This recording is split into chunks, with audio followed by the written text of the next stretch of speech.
Jake, What's going on, man? what's What's going on, up? brother? Welcome to the Superhuman Life, man. Dude, I'm pumped, man. We were chatting beforehand. I can tell it's gonna be some great combo. Yeah, man, your energy is through the roof, man. You're literally jumping in before me to get this thing kicking off, man. So I'm excited to have you here, and I know there's going to be tremendous value to the audience. So just incredibly grateful to have you here. Where I want to start, man, and this is something that it's just kind of a fun question. I haven't heard you talk about this in any other research, but it's right here on your bio on your website. Um, Taco Bell connoisseur. Tell us the origin story of that and why you felt it was a relevant piece of information to put on your bio.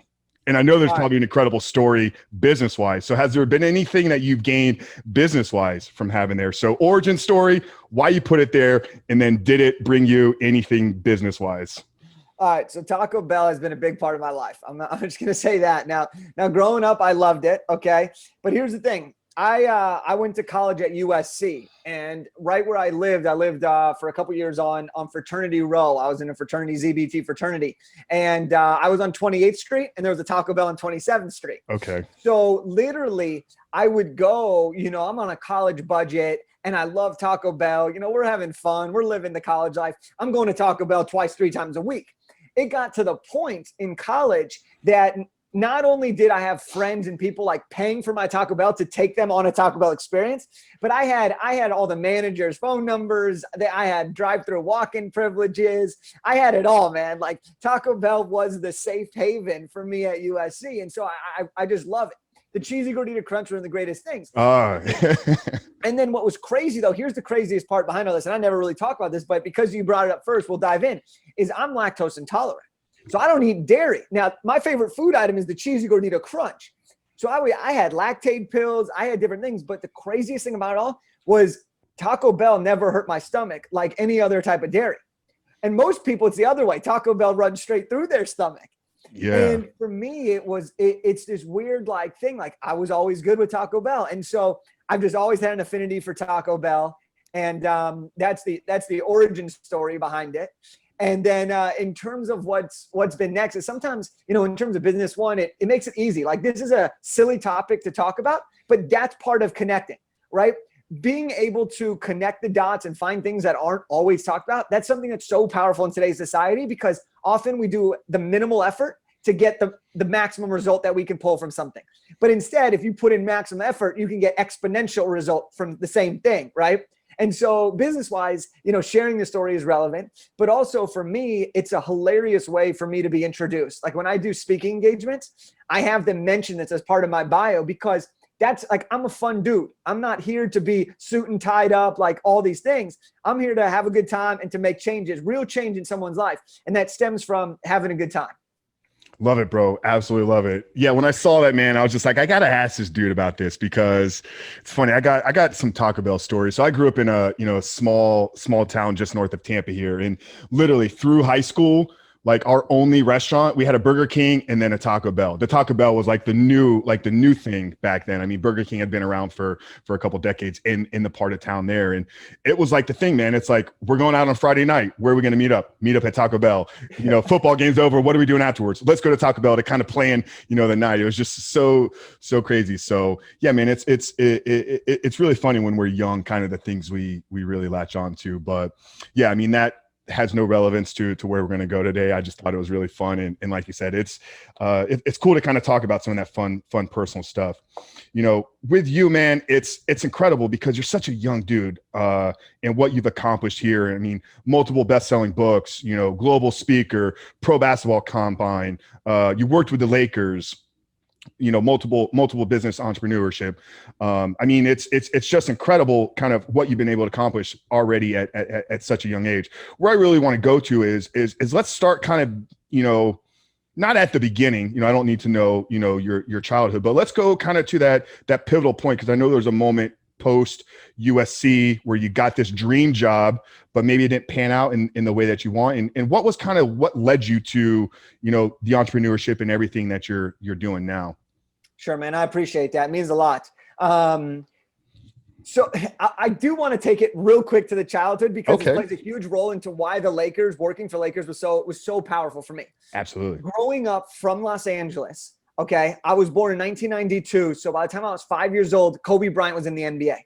I spent my entire childhood being a Laker fan, growing up with the Lakers. And that was my dream, to make it to the NBA and play for Los Angeles Lakers. I want to be the next Magic Johnson. I wanted to play with Kobe. Like, that was the dream. Now, as a 5'8" Jewish kid from the suburbs, that dream was limited from the get-go, but I was going to do whatever I could.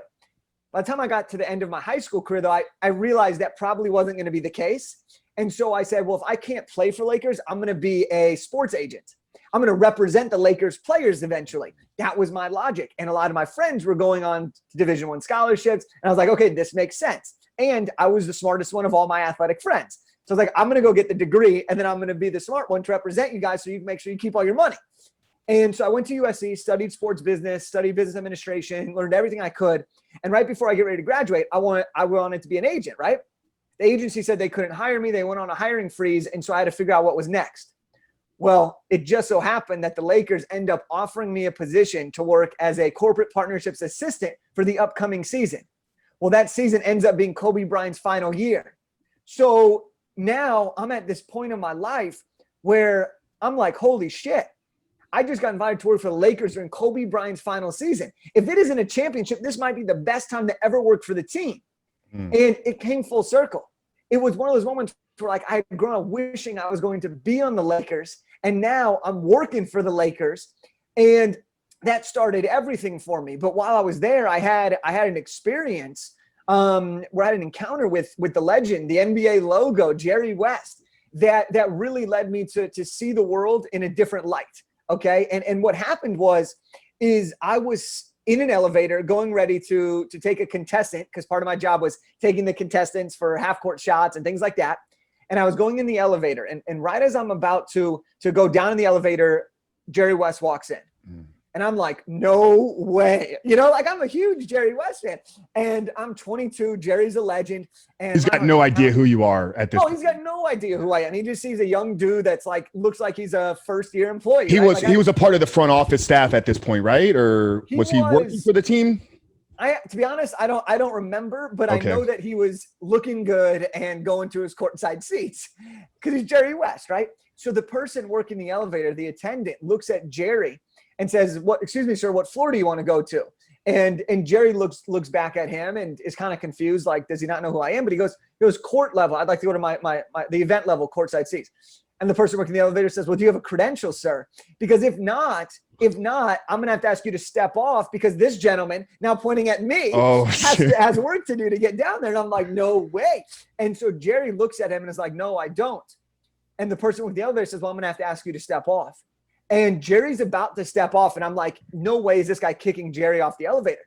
And so I gather all my 22 years of courage. And I say, wait, he's with me. He's my guest. I'll escort him down. And so the person working the elevator looks at me and is like, are you sure? And I look at Jerry, kind of waiting for that nod of approval. And I'm like, what do you think, Jerry? And Jerry looks at me and is like, yeah. And so I look at the elevator attendant and I'm like, yeah. Until the next 14 seconds, Frank, one of the greatest elevator rides I've ever had. And I come off that elevator, okay? I come off that elevator, and in my mind, every thought is racing through my head. Is he going to be pissed? What's his reaction going to be? Is he going to be excited that I did? Is he going to be so mad? Is he going to be pissed at the elevator attendant? Like, is he going to be in a rush? And we're about to go our separate ways. And right as we go our separate ways, he sticks out his hand, shakes my hand, and says, thank you. I appreciate what you just did for me. Now, in that moment, it might not seem like a big deal, but for me, it was everything. Because it made me realize that every single one of us, the words and the actions that we have on someone else can make a lasting difference. It's that simple. And oftentimes we don't realize it in the moment, the power that we can have on somebody else. But in that moment specifically, Jerry made me feel like $1 million. He made me feel like the most important person in the world. I'm still telling that story, and I will tell that story probably forever because it's awesome, right? And because of that, I started to think about what's next. I started to think about how can I give that feeling to everybody else that I encounter. I started to ask, what do I know and how can I help people? And that put me on the path to launching my first book and everything that has come after that, speaking all over the world, starting an event in the basketball space, and really dominating the entrepreneurial world to the best of my ability in order to give people that same feeling that they matter. It's an amazing, incredible story. Something that I really get from you, I mean, from all of your content, from, just a short bit here already having a conversation with you today, is your self-awareness, like your level of self-awareness. I mean, even going back to like growing up, when you realize, hey, 5'8" Jewish guy, maybe not the best fit for the NBA, but how can I kind of still make my way into possibly working here, this and that. And then even right in that moment with West, it's like, as an NBA fan, like 95% of the guys would have just kind of locked up. Like, I don't even know what to say, but you're like, no, how can I make the situation better? Where does this, I mean, cause it goes back to like your youth, where does the self-awareness come from? Was this something that your parents instilled in you? Was it talked about? Was it a book you read? Was it just something you kind of have, that you're not even aware of where it came from? But your self-awareness, like, where do you think that comes from? I think a lot of it comes from my parents. I won't deny that. But I also think that as we grow older, our ability to become self-aware is dictated and predicated by our ability to be open to new opportunity. Okay. And what I mean by that is when you look at the people that are most self-aware, it's typically because they're willing to look at things how they are and realize they're not where they want to be. And when we look at our lives, the people that are self-aware, like I consider myself very self-aware because I'm always thinking about like, okay, I know what I'm good, I know what I'm not, and I know where I need to go to improve. And then I figure out how to get there and who can help me get there faster. Right. And so I think it started with my parents instilling this belief in me that you can go and try anything you want. And the only way that you are not going to succeed is if you give up. But if you try something and you don't like it, well, you've made incredible progress, right? And that's sometimes the thing we don't see in life is we say it either worked or it didn't work. But but if you try something again, let's say a diet, right? A diet's something that we all go through, or a fitness program, right? We all want to stay healthy, stay fit. Maybe we try one in the beginning and it doesn't work, okay? And we feel like a failure. Well, then we try another one. The only difference is we're not starting from the same place anymore. We're starting from a place with experience and knowledge of what didn't work for us the last time. And hopefully, if we're self-aware enough and we're open to that realization, we will be able to now make the differences and the changes that will enable us to succeed at a quicker pace. And that's self-awareness at its finest, right? And so I think that that's a really important piece, is it comes from understanding where we're really at and be willing to understand that it's okay not to be where we want to be at all times in our life. I love that. It's like the 1% rule. If you can just improve 1% every day, it's like by the end of the year, you're not improving on the 1% from January. You're improving on the 1% that you improved upon every single day. So it's this compounding effect over time. So let's kind of backtrack a little bit more to your story, because I want to kind of understand like how networking kind of became your area of expertise. Really, how did you go from USC, Lakers to now, multiple books on networking, this really being kind of the core emphasis of your business? So was it something that you picked up in school? Was it something that was handed down to you in the Lakers organization? Or was it just because you felt that there was a massive need for somebody to really talk about it? And where I want to go is your first book that you wrote, because I think that was really kind of the catalyst for you to get the business off the ground. So where did networking and this idea of elevating, which is your kind of core competency here, where did the expertise of networking really kind of manifest from? I love this question, man. I think it's great because we're going to get a dive in here and get a glimpse of really what it became. And so, look, I love people. First and foremost, I love people. Like I genuinely enjoy human beings. I enjoy doing podcasts like this. Like this is the greatest hour I'm going to have all day, right? Like this is so fun. I'm loving this, right? And I think that's important to know. Like growing up, I was the kid that I knew all my friends' parents. I was always the kid that talked to my parents. I was the kid that asked my teachers questions. I was the one on the first day of school who went in and introduced myself. I didn't know them. Like I wanted to do whatever I had to do to gain an advantage over everyone else. Because in sports and in life, there's always going to be what everyone else does. And there's going to be the little things that separate you from everybody else. And if you want to be the best at whatever it is, or even be great at whatever it is, you got to find ways to differentiate yourself. And for me, it was the ability to connect with people quickly. Okay. So I always knew that was something I enjoyed it and that I excelled at. And then when I got to college, the one thing that was repeated more than anything that I've ever heard in my life was build your network. Your network is your net worth, right? Everyone started to say this. It's not what you know, it's who you know. And I'm listening to this and I'm like, this is great. It sounds really good. I get it, but I have no idea how to do it and no one's teaching me. And what I realized that over and over again, I had to figure it out myself. I sent hundreds and thousands of emails and connection DMs and all these different things. And over time, what I finally realized was there is a true system of how to connect with someone, doing it in a way that's fun.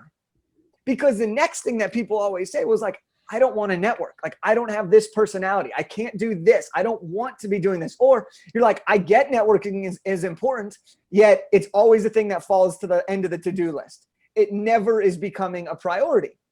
Yet I could also flip it around and ask you, Frank, here is, would you argue that you couldn't have a relationship with a partner if you didn't have two people involved? Of course. Yeah. Right? Yeah. Can you have a business without customers? No. Can you have a mentor without another human? No. No, we cannot do the fundamental elements of personal growth or life enjoyment without our ability to connect with people. It is a fundamental truth of our life, yet it is not something that we go into deep detail about because we don't see it as something that is so fun to do. Sometimes we see it as a chore, right? And so what we really want to focus on, what I like to focus on is I realize this. And so I wanted to start teaching people, hey, if you connect with people, not only are you going to be more successful in anything that you want to do in your life, but you're also going to be exponentially happier, which is ultimately what everybody seeks in life. We want to be happy and free in our lives. That is what we all desire. Well, networking and connection is the quickest way to achieving that amongst living your life. God, that's incredible.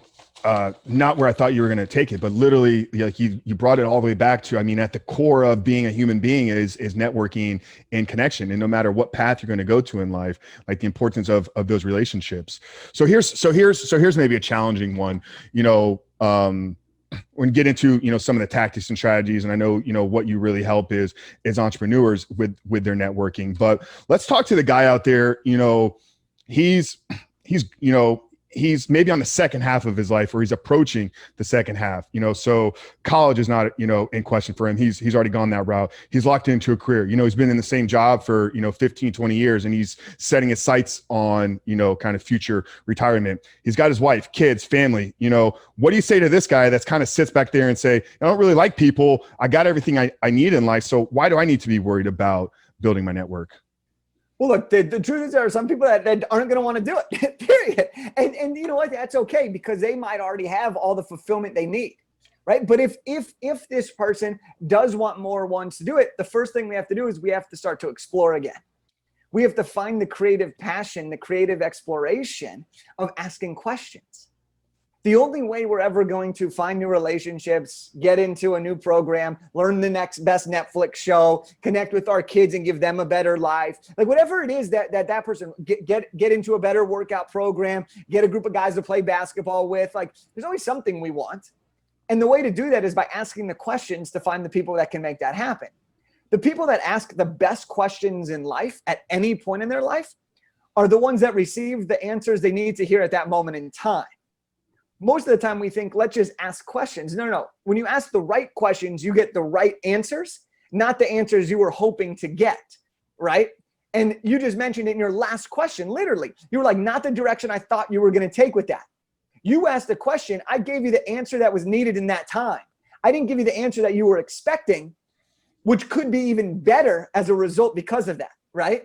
And so when I think of that person, I think of like, that person just kind of asks themselves, like, what do you want, right? What do you still want in your life? Are you completely fulfilled?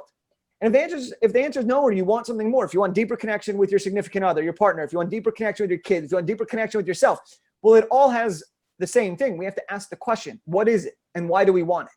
And then we can go easily figure that out based on that aspect.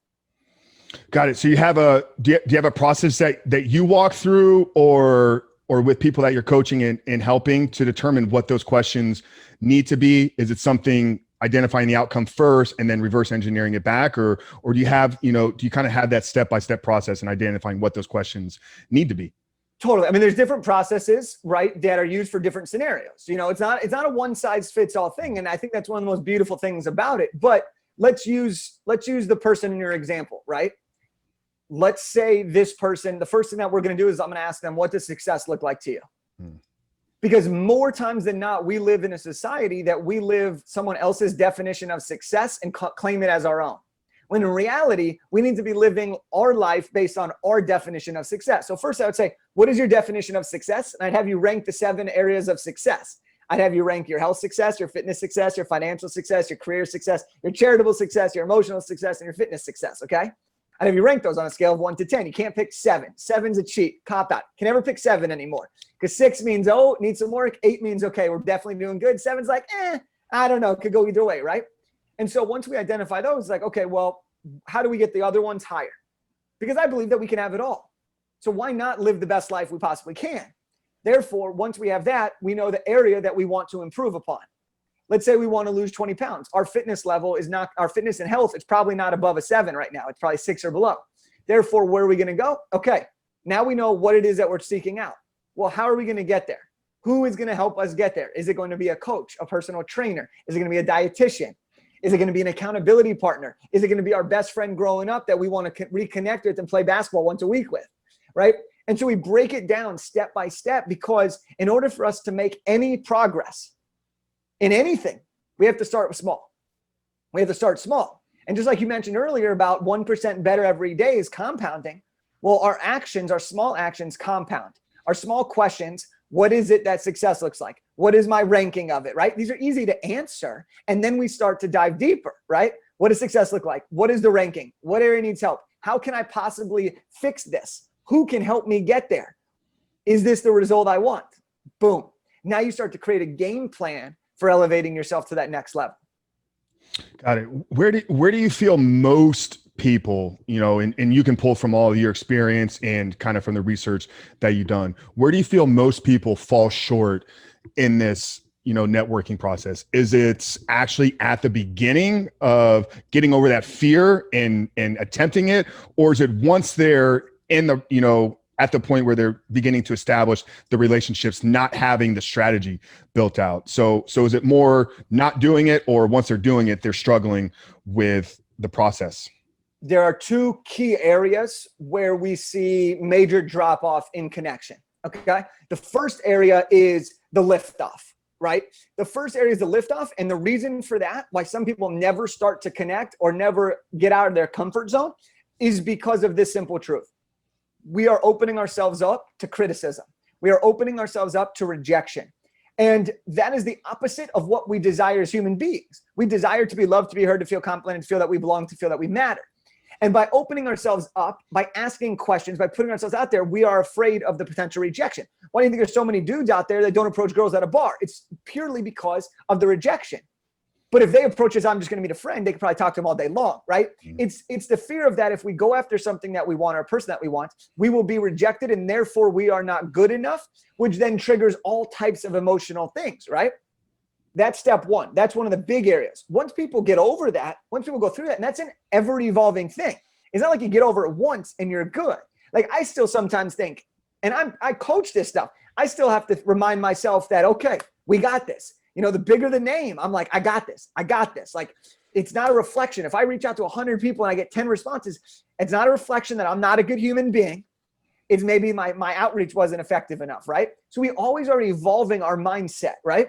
So the second part is, let's say we do reach out, we do start to connect with people, we do start to have conversations. The follow-up, that is the part where the majority of people disappear. And it's funny because if I ask any person who's ever been in business, where do most sales come from? They will know that it comes from the follow-up. You look up at every statistic. It's rare that someone sees you and buys from you in the first time. It's based on the follow-up, whether that's follow-up messaging, follow-up sales calls, follow-up emails, however it is, whatever medium you're using to connect. And the follow-up is the second component where people we see the drop-off, is they do all the work and they're like, okay, I did it. And then they wait for the sales to roll in. They wait for all the people to get back to them before they commit to something. And it's like, well, hold on a second. we need to make networking cool. We need to be the one that takes initiative. We need to be the one that it takes the follow-up to that next level. Because if we want it, we got to go get it, right? And the follow-up is that second area where we see a big drop-off and a lot of missed opportunities. Got it. I want to go a little bit deeper into each one of these, but first, shocked to hear that you're not fearless. Because the persona that you put out, it's like, this dude's not afraid of anything. But no, so I work in the porn addiction space. I mean, I help guys really overcoming, a massive problem in their life. And I think for many of them, it's taking that first step. It's talking to somebody about it. It's voicing, it's admitting that they have a problem. They're afraid of what others are going to think. They're afraid of what others are going to say. They're just afraid of what other people are viewing them. So I have a very clear-cut way to kind of help guys get out of this. But I'm curious with you, how do you kind of get over your fear of the initial reach out? And then what kind of tips or advices to people out there that want to start the game, but they're literally sitting there, paralyzed in their DM. They got the person's profile pulled up. Like, I want to send this message. Or the email. I'm going to type it, and then they type it up and they delete it. So what can somebody do to really get past that paralyzing fear of reaching out because they're worried about what the person is going to say? When it comes to networking, and I'll keep it on this frame of mind here, is first, acknowledge that it exists, right? And understand that when you acknowledge it, you're not alone. Every other person has the same thoughts that you have. It's just a matter of what you do when you have those thoughts, okay? And when networking, some people have the paralyzing fear and they allow it to paralyze them.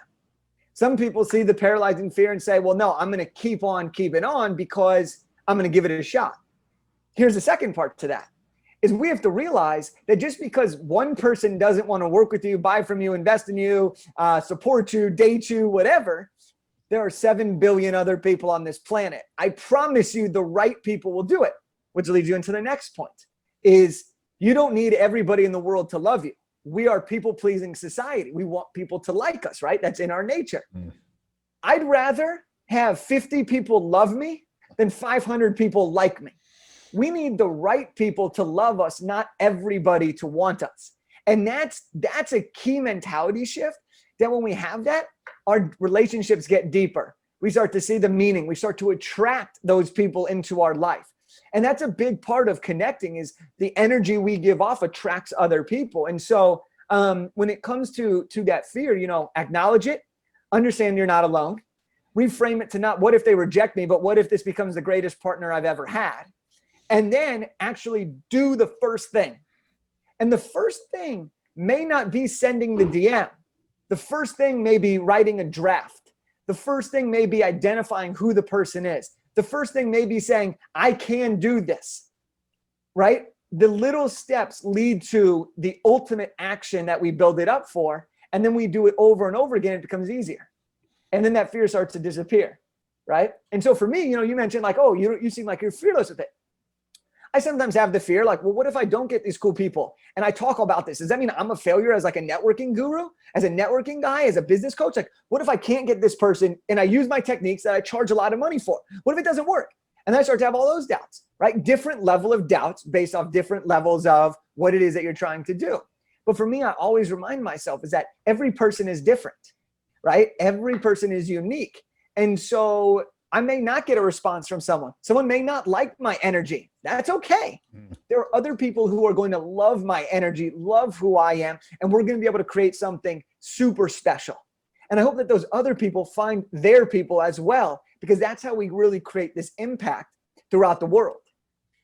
Got it. I'm so glad you went there with everybody being different. Everybody's a different human. Everybody has different experiences. Everybody that you're reaching out to has a different, value that you're trying to get to them and that you're trying to get back from them. So I've heard you speak about this before, but I want you to maybe kind of go a little bit deeper here, because you even said it here, first step is not sending the email, but it's writing the draft. Talk to the importance of personalizing these reach outs, whether it's, you're meeting an event, you're meeting at an event, you're walking up to somebody, kind of having a different way you introduce yourself based upon who that person is. And then kind of the cold outreach, emails, DMs, et cetera, which is the majority of what is being done these days. Why do we not want to just have like an auto script that we can literally, send out to a VA and say, okay, send, 100 of these a day for the next 7 days? Like, why does it need that personal touch, and why does it need to be, differentiated based upon the person? Well, let me ask you this question. And for everyone listening, you'll answer it at the same time Frank's answering this, right? Have you ever gotten one of those DMs that is in your inbox, or an email in your email inbox, and it just reads, hey, you're awesome, want to grow 10K followers tomorrow? Oh, I get 20 of them a day. Right, dude? And you read those and you're like, okay, first of all, that's not a real human being. Then there's a second level. Let's say you get one, it's like, hey, your feed looks incredibly awesome, without a doubt. No worries, you're great.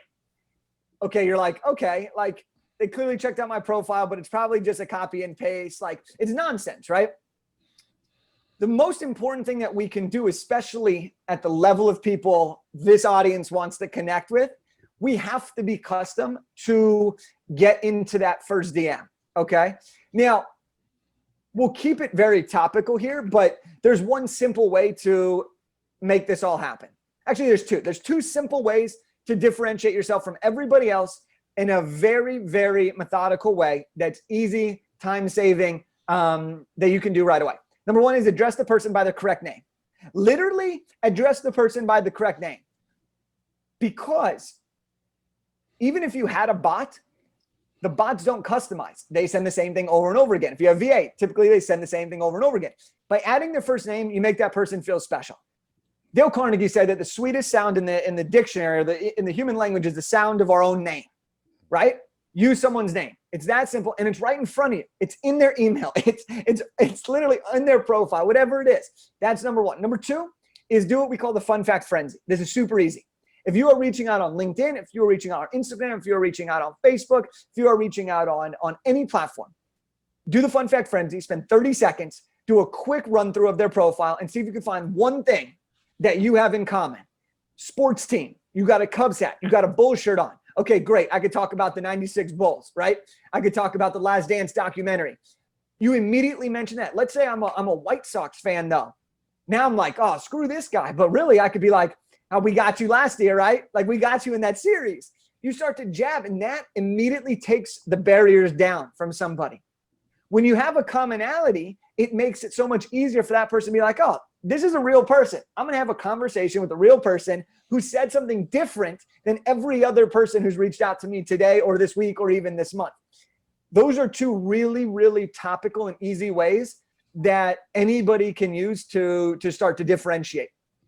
Got it. So just correct name, which seems obvious, but trust me, it's not, because I get messages all the time with, hey, first name.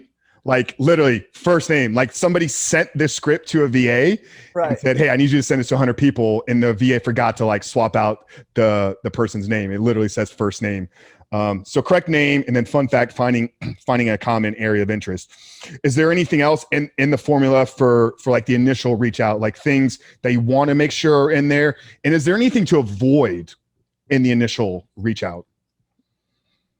Yeah, I mean, simply put, you don't want to ask for a sale in the initial reach out, right? Because if you do this, I do, this is my rule of thumb. I call it flip the script. If you were in the other person's shoes and you received that email, what would your response be? How would you respond? So I was working with a client. The other day, and she was like, Jake, I'm struggling on this. Like, I really want to like book these calls with these people. And we were talking about the sales process. She goes, do I just ask them right away? And I was like, no, you don't ask them right away to buy your workshops, right? Because if the roles were reversed and they reached out to you and you had never heard of them and they said, hey, buy my workshop, what would you say? You would say, hell no. Who the heck are you to come in here and just pitch me right now? You don't know that. So anytime, you don't ask for a sale, right? But if there are small things you can ask for, do you want someone to be on your podcast? That's a great thing to ask in an initial email. If you want to be on someone's podcast, you can do a 1 or 2 email approach or 2 DM approach. But the big no-no ultimately is don't ask for the sale, don't make misspellings, and try to find a way to customize it to that person at least a little bit so that it's in the ballpark of what it is that they do or they're looking for. Got it. Got it. So we covered the lift off or the first area, which is just that kind of initial reach out. Let's go follow up. What makes a good follow up? And same thing, are there certain things you want to avoid in that follow up process? And how do you set yourself up? Maybe this is actually the better question here. How do you set yourself up through the conversation to be able to continue to follow up? Because I think that's important. Sure. So this is loaded. Let's get a little more specific here. What type of person are we in this example, and what type of person are we reaching out to? Meaning, are we an employee? Are we trying to get a sale? Are we a person who's trying to get a fitness coach because we want to lose some weight? What type of person are we in this scenario? Yeah, let's say we're somebody that's reaching out for help, whether it's fitness coaching, mentorship, business coaching. Like, we are the mentee reaching out to a potential person that, maybe they don't even offer business coaching, but we just want to get in their inbox because we want to start that conversation. Okay. So we send the initial DM. We've overcome that. We've sent it. Now let's say we don't get any response. The big difference here is the difference between, and we're assuming that we're going to follow up now. Now we're also talking about, we're assuming we're following up. It's not a matter of like, are we or are we not? It's a matter of how we're going to, okay? That's a great mindset thing to have, is that the conversation is not, oh, I finished when I sent it. It's, oh, I finished once we have had a conversation, right? There's a big difference there because a lot of people say, oh, I sent the DM, I'm good. No, you sent the DM, that's only part of the equation, right? So now we're following up. It's really, really key here that you understand the difference between persistence and annoyance. Okay. The majority of people need to understand boundaries, because what we tend to do, and I'm guilty of this too as well, is that we think our outreach, especially if we are asking for help, should be that person's number one priority. Because it's our number one priority. It's like, we want help, therefore I'm asking for help, which was so hard for me to do. Now you should be giving me help right away, and you should answer my DM immediately. We are not the most important thing to somebody else's inbox. We are not even on the top 10 things of importance on that person's inbox, especially if they have no idea who we are. So it's really important here to have firm boundaries, meaning if someone doesn't reply, do not reply, and do not send them another message in 24 hours saying, hey, did you get this yet? No. What if they just had a baby? What if their parent's sick? What if something's going on? The rule of thumb that we use is 5 to 7 days. Okay. Typically I like to say a week long. So if you reach out on Monday, reach out again on a Monday, right? I like to say 7 days or 5 business days, whatever it is. And you typically do that and you follow up with them. Now, when you're following up with people and say you're asking for help, it's about following up and first just, hey, did you get the message? A lot of times people are busy. They miss it. They see it. It's not that they're ignoring you. It's that they saw it. I mean, how many times have we opened a text message and then not replied immediately and then just completely forgot about it? And it's like, oh, I'll get to that later, but then we forget. And then we have 100 new text messages come in and we're like, oh crap, I have no idea who that person was. I forgot who I was supposed to respond to, right? And so it's just by being a gentle reminder, hey, just wanted to confirm that you received this message. That follow-up alone will get people thanking you. That's simple. That's simple. People will start to thank you. Hey, dude, thanks for following up with me, man. I was on vacation. I totally missed this, or I was meaning to get back to it. I just didn't have the time, but I'm so grateful you reached out.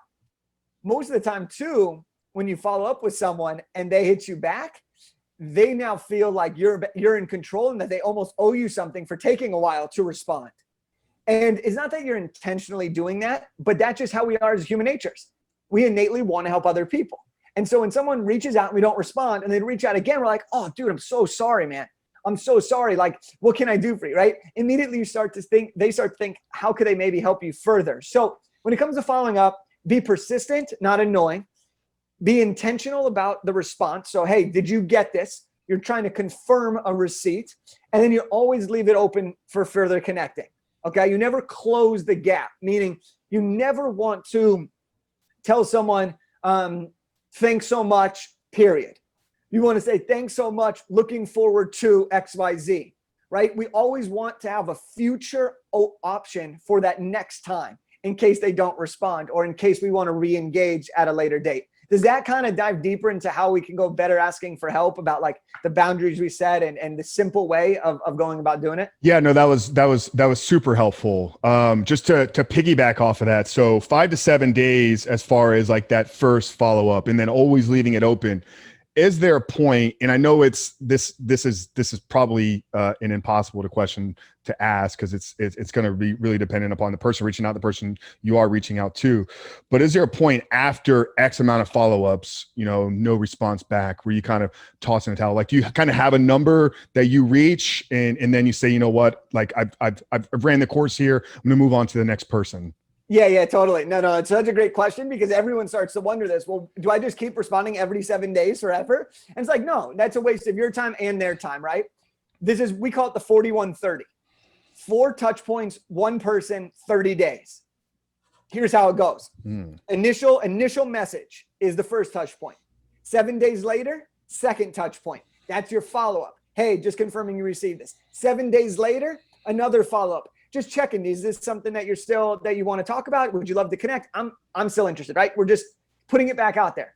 7 days after that, we check in one more time, but we also close that loop and set the stage for a re-engage. Meaning we say, hey, you might be super busy, but just want to say maybe this isn't a great time. If you're interested, I'd still love to chat. Otherwise, we'll be in touch again in the future. Now, what you've done is you've closed it. You're letting them know, hey, I'm going to move on if you don't respond, because we owe it to ourselves too to move on. We don't owe it to ourselves to wait for anybody. If they can't get to us, then it's not the right time for them or for us. And especially if we need help, we need to get that help from someone who wants to help us and is ready to help us now, not someone who's ready to help us a year from now. We want someone now to solve our problem. And then you open the door, right? So you say, hey, I'll re-engage sooner, or we'll talk again in the future. That gives you a chance to now come back in 3 months and go, boom, we're back. And this is all tracking. If you track it, it's very easy to follow it. But that's general rule of thumb is the 4 touch points, 1 person, 30 days. Typically, that's pretty easy to manage for most people, and people like that system.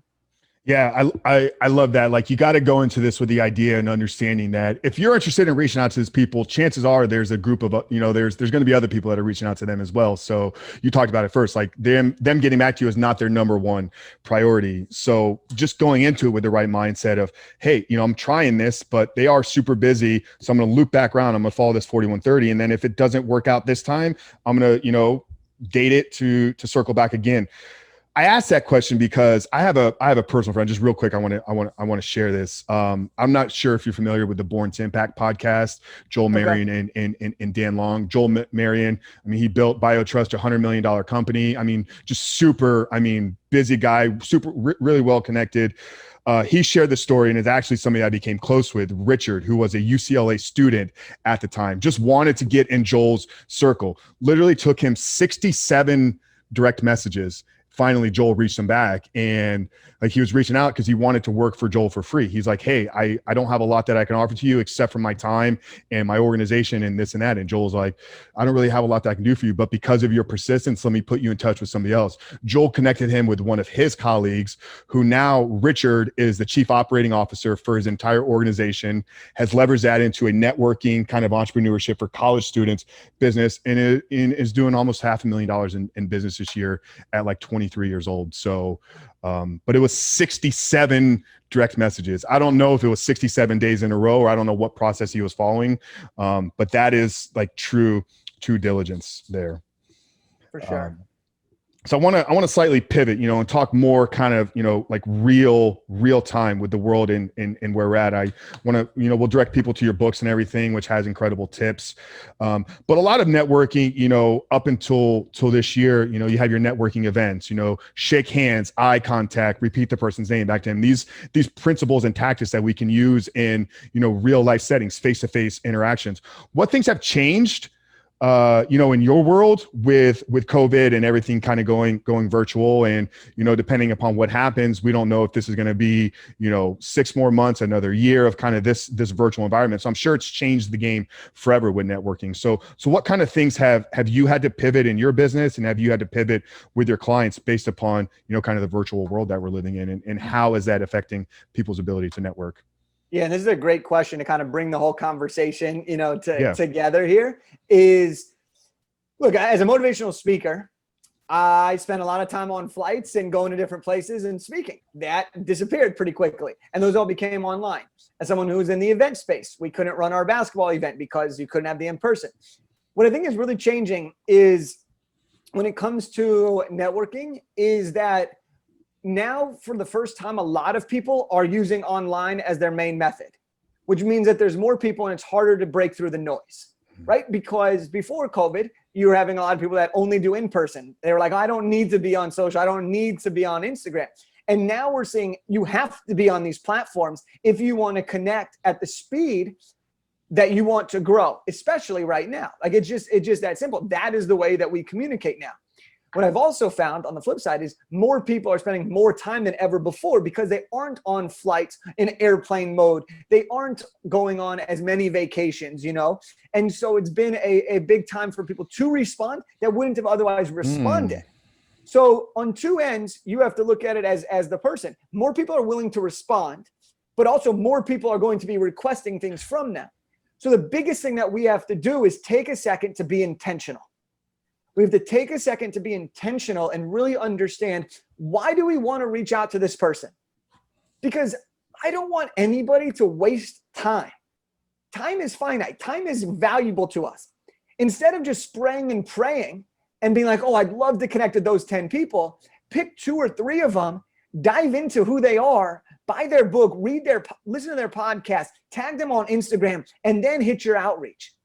Your response rates increase, the depth increases, and the relationship speeds up. So being intentional, while sure, it's very important in person, but this is a very valuable skill set now, because it allows you to use your time more wisely and also broaden your results based off of more people trying to get access, and also more people being willing to give access if you can break through the noise.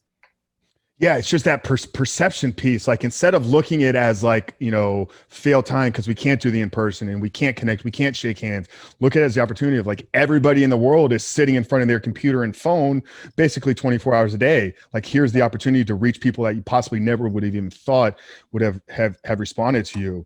It's absolutely incredible and insightful there.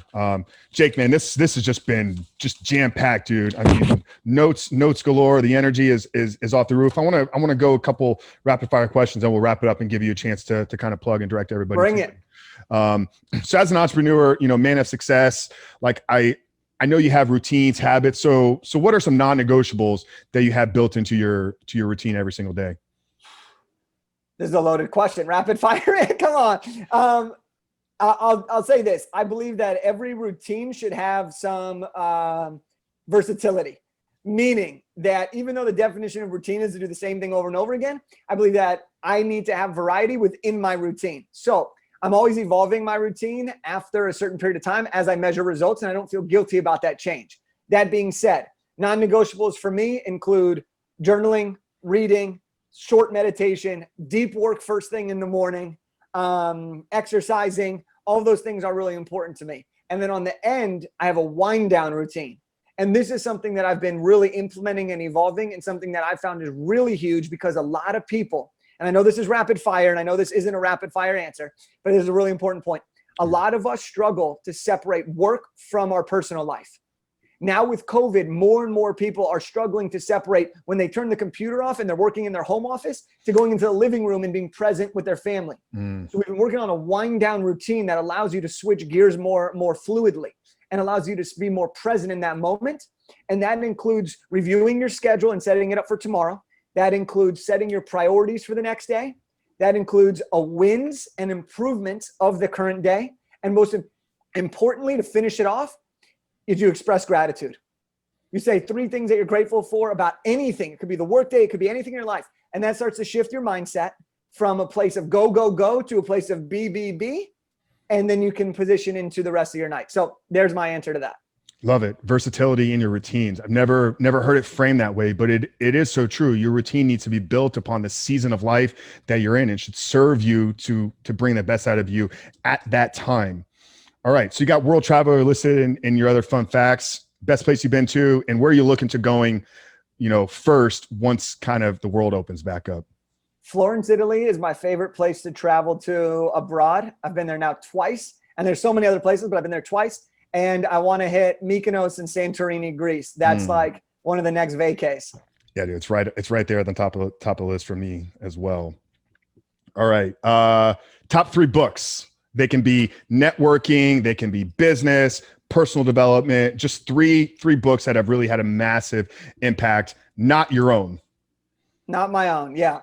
Number 1, the self-help book, that self-development, personal development book that got me going when I was in high school, Training Camp by John Gordon. I absolutely love business fables. It hit me at the right time, and John Gordon is a brilliant author. Number 2, and I'll put them in the same like category here, is Atomic Habits by James Clear or Tiny Habits by BJ Fogg. Both incredible books on habit building, which is a huge part of my business. I'm looking over at some of my other books. Oh man, there's so many books. I can't pick a third. I'm going to rattle off a couple other ones just because I love them. The Ride of a Lifetime by Bob Iger, the former Disney CEO. Incredible biography. You learn all about Pixar, Marvel, ABC to Disney. Incredible journey. Incredible journey. The Dictionary of Body Language. That's something that if you want to dive deeper into your connection, that's a great one. And then The Happiness Advantage by Sean Achor. That's a really great book to bring more happiness into your life, which, as I said, is something that we all seek and desire. So those are just a couple of my of books that come to mind or that appear on my shelf in my peripheral. Yeah, that's awesome, man. I mean, I knew I was going to get answers that I hadn't gotten anywhere else from anybody else outside of Atomic Habits. I think that's kind of one that everybody in the space is really familiar with. But everything else you listed there, and I mean, you can see behind me, like books are a massive part of my life. Those are definitely ones that I'm going to check out. That Bob Iger story, man, is amazing. Kind of his journey from starting very small, working his way up to CEO, and the things that he acquired and left. I think he was making like $50+ million a year was his salary at the time of leaving. Just absolutely mind-blowing. I think he started as a janitor, if I'm correct, or something very low. I don't remember, but he worked his way up. That's for sure. Yeah. Incredible, man. So awesome, dude. Well, I definitely appreciate your time. We have one final question that we're going to wrap up that we do at the end of every single podcast. But before we get to there, I want to give you the chance to plug everybody, direct people to, if they want to connect more with you, where can they find your books? Where are you hanging out the most? What's the best place after everybody heard all this incredible value and they want to get more of this Jake energy on a daily basis? Where do people need to go? If you want the Jake energy, come over to my Instagram. We welcome everybody. It's at Jake Kelfer, just my first and last name. Okay. Come over to Instagram. Go to my website, jakekelfer.com. And then I got a bunch of resources for you guys that are on there. You can get a free copy of my book, Elevate Your Network, on my Instagram. We can set up a time to chat. So all of those things, like I said, I love people, would welcome you to my Instagram. Just pop in, let me know that you found me from the podcast, and we'll make sure to communicate. Absolutely, guys. And we'll get all of his stuff plugged down there below. I mean, I picked up one of his 2 books, Elevate Your Network. And for you guys that are looking for just kind of a simple, digestible, really action-packed book, I mean, it's 25 tips. I think it's like 100 pages. It's one of those books that you kind of sit down, you read it through once, in about an hour, and then you just have it a kind of a reference resource guide. So make sure to pick that up, make sure to go give him some love over there on Instagram. And he's got his second book as well. And then for those of you guys that want to take it a step deeper, he's offering up free consultation calls. So, all right, Jake, we didn't talk a lot about it here, but I mean, we are deeply rooted with the podcast. Our mission is to help men, break free from the shackles of porn addiction through the power of faith and fitness. And really where this comes from is it's really been kind of, my own life story and transformation, and just, being willing to open up and share and become vulnerable. But for me, struggling with addictions for, the first 35 years of my life, I know what it feels like to be shackled. But a big part of my transformation and really my freedom was my faith and partnering with, God, not just in life, but in business and in everything. So when I talk about living a superhuman life, for me, it's really a belief system, a way that I kind of look at life. And I do believe we were all created for a purpose. And once you get clearly aligned with that purpose, you can then create your own superhuman life. So I always like to ask the guests, and you take this wherever you want to go with it. How does Jake define living a superhuman life? Woo-wee. I love it, man. Superhuman life for me is being able to pursue success, your definition, relentlessly, immensely, right? Go all in on that, while at the same time enjoy the journey of living. And that is a superhuman life, when you can achieve the greatness of pursuit with the enjoyment of today. Incredible, man. So well said. You guys heard it here from Jake, the networker master himself. Elevate your network, elevate and beyond. Define success, and then spend every single waking moment pursuing it. Absolutely love that. Guys, hope you found value in this. If you did, make sure to, like we said, connect with Jake. If you want to help us continue to grow and support this podcast and this mission, you can help us in 2 different ways. First off, if you haven't done so yet, make sure to leave us a rating and review right there on iTunes, Apple, whatever podcast platform you are listening to. And secondly, we can continue to grow this by sharing this. So if there's somebody in your life that needs to hear this conversation or any of the conversation that we have, please do share this podcast with them. But that's it, guys. How to build your network, the importance of your network, some real practical strategies and tips to help you elevate your game when it comes to networking. For Jake Kelfer, Frank Rich, we love you guys. We'll see you next week.